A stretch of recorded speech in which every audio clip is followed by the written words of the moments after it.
Peut-être ça m'amène au dernier point, mais quand moi je disais vendre, ça commence par savoir bien se vendre. Et je vais peut-être te dire un truc un peu contre-intuitif, parce que si tu vas sur mon feed LinkedIn, pardon, tu verras pas trop de Sixt. Enfin, en gros, je fais pas du forward de pub Sixt. Pourquoi? Je vais t'expliquer après ma stratégie, mais chacun son truc. Moi, je m'exprime dans ce que je suis comme personne, dans ce que j'aime faire dans mon métier de directrice commerciale, dans mon envie d'aider les dirigeants dans leur vie overbookée, etc. Et du coup, tout ça, c'est aligné avec ce que je fais chez Sixt, en fait. J'ai même pas besoin de pousser des pubs Sixt, parce que derrière, les gens savent que si ils ont besoin de moi pour être plus libres dans leur mobilité, ils font appel à moi, en fait, tu vois. Et donc, les conseils que j'ai envie de donner, c'est surtout à l'heure des réseaux sociaux où finalement chaque commercial est un peu la vitrine virtuelle de sa marque. Les gars, il faut bosser votre profil de personal branding et vraiment personnel. C'est pas que un publi communiqué. Alors moi, je propose plusieurs conseils. Déjà, si tu peux, toi tu le fais très très bien et j'adore ta newsletter d'ailleurs pour ça, entre autres.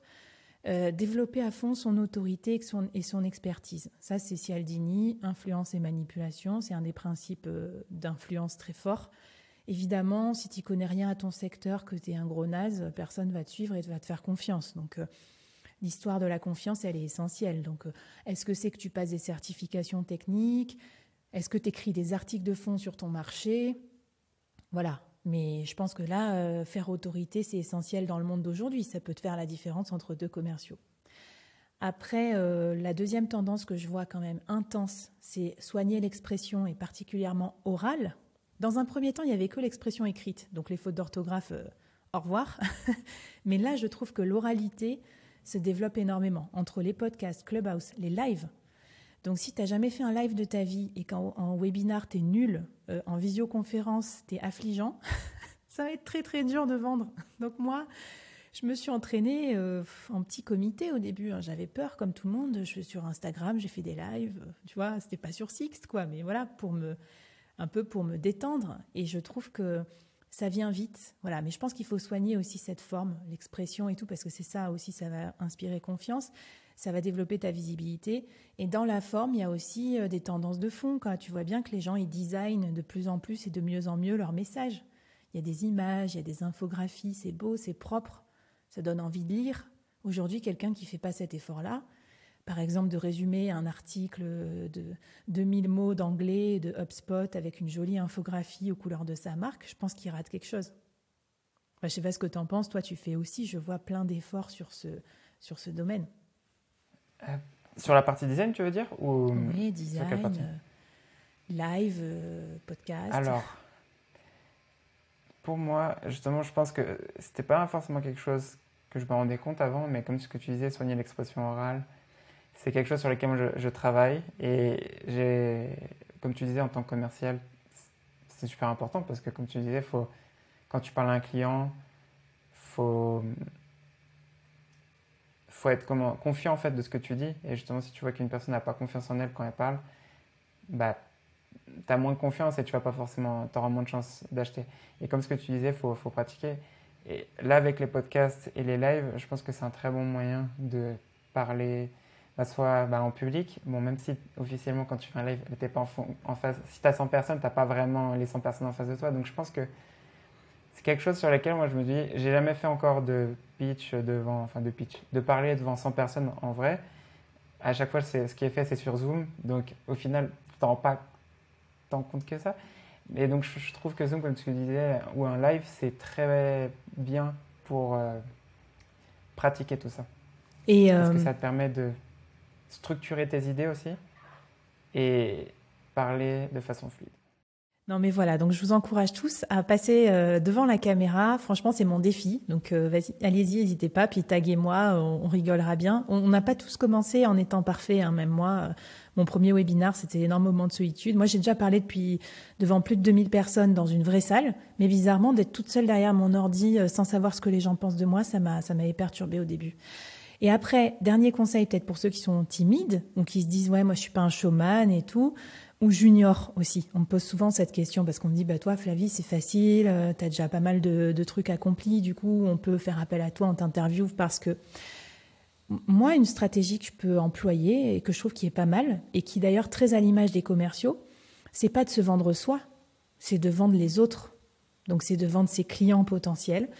Et moi, ça a été ma motivation pour créer mon podcast. Moi, mon podcast qui s'appelle Le Board, c'est toutes les semaines une interview de personnes qui nous aident à prendre des meilleures décisions dans le business, dans la carrière, et souvent des dirigeants. Et en fait, tu vois, au début, je suis pas passée derrière mon micro en disant « Voilà, c'est Flavie, je vous raconte ma vie et tout ce que je sais bien faire ». Je trouvais ça très désagréable. J'ai plutôt laissé la parole, la tribune et le micro à des gens dont je trouve que le témoignage est absolument indispensable pour les dirigeants. Donc si tu arrives à bien mettre les autres en lumière en faisant des interviews, en les taguant, en leur posant des questions et tout ça, notamment tes clients cibles, je pense que c'est une super façon de s'entraîner à la fois à développer sa visibilité, mais surtout à être reconnu aussi comme un professionnel du commerce. Et ça, c'est un très bon moyen, ce que tu viens de dire. En fait, ça complète le premier point que tu as dit sur développer son expertise. En fait, pour moi, il y a deux façons en fait, quand tu crées du contenu. Tu as soit tu parles de ton expertise, mais comme tu disais, si tu commences, tu ne peux pas parler de ton expertise parce que justement, tu n'as pas d'expérience. Donc, comment tu fais pour parler de ça? L'autre solution, c'est justement interviewer des personnes qui, eux, sont des experts. Et justement, toi, d'une certaine façon, en fait, tu vas te mettre en lumière où tu n'as pas forcément besoin de parler de ton expertise parce que c'est toi qui es en train d'apprendre. Et ça, pour moi, aujourd'hui, c'est les deux types de contenus que tu peux construire. Là, aujourd'hui, il y a le podcast que je fais principalement, c'est l'interview, ce qu'on est en train de faire, où j'interviewe des experts. Mais demain, je vais faire des formats où moi, je vais commencer à parler un peu plus de mon expertise, qui est aujourd'hui la prospection, principalement. Et voilà. Et ça va être ma façon, en fait, de parler de mon expertise, mais aussi de parler avec des personnes comme toi, qui ont beaucoup d'années d'expérience et on va dire, tu as plein de choses à apprendre. Oui, de toute façon, il y a de la place pour les deux. Donc moi, je suis fan des deux types de contenus. Mais voilà, je trouve qu'en tant que commercial, si tu dois commencer par un, c'est peut-être écouter les experts et les faire parler, puisque c'est quand même ça notre métier. Avant de ramener notre science et de parler de notre produit à tout va et saouler les gens, c'est surtout les intéresser. Et peut-être aussi, pour moi, le personal branding aussi, tu sais comment je le résume? Parce qu'on voit aussi des trucs affreux. On voit des gens, et d'ailleurs plein de gens me disent « Mais ouais, mais c'est... j'ose pas, c'est m'as-tu vu ?» C'est vrai, il y a des trucs très pénibles dans le personal branding. Moi, j'ai envie de te dire, si tu es commercial, est-ce qu'un dirigeant, il aimerait aller déjeuner avec toi? Tu vois, en gros, est-ce qu'il te trouve sympa, intéressant, au point de te consacrer 1 heure et demie de déjeuner? Oui, je rêve que les restos réouvrent parce que c'est mon outil de travail numéro 1. Mais tu vois, c'est ça le commercial puissant d'aujourd'hui. C'est pas celui qui va faire une pauvre démo de 20 minutes, un mec qui s'en fout. C'est quelqu'un d'intéressant. Donc voilà, si je peux donner un petit conseil aussi, fais en sorte que ton profil, ton personal branding, il soit plaisant, il soit agréable et qu'en tant que personne, on a envie de passer du temps avec toi. Et de toute façon, c'est ce que j'ai... pour revenir sur ce que tu dis et pour terminer, aujourd'hui, en tant que commercial, justement, c'est ce qu'on disait tout à l'heure, un commercial, de toute façon, tu auras toujours un peu des a priori sur la personne parce que tu sais qu'il a des intérêts derrière lui. Donc du coup, si tu vois que c'est une personne qui est vraiment là, qui fait du contenu en interviewant, mais tu sais très bien qu'il le fait de façon vraiment pour apprendre et il n'est pas là pour juste interviewer et vendre son produit, justement cette personne, elle se met dans une autre case. Elle ne va pas être le commercial typique qui est juste là pour vendre. Non, ça va être la personne qui est là pour apprendre sur l'autre personne et être aussi un expert. Parce que le souci que tu as en tant que commercial, généralement, c'est que moi, aujourd'hui, chez Chili Piper, je suis un commercial, je vends à des commerciaux. Donc, c'est très facile pour moi de vendre ce qu'on fait. Mais demain, dans la boîte où j'étais avant, je vendais à des RH et des directeurs de recrutement.